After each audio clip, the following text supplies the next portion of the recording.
চাপা তোলার ঘাটে তোমরা তরি মঙ্গল করে রেখেছো। এইবার তোমরা তোমাদের ইষ্ট দেবতার নাম স্মরণ করো।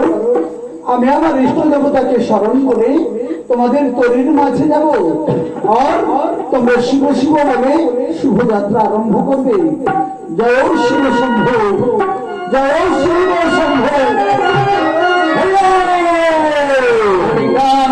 হরে হরে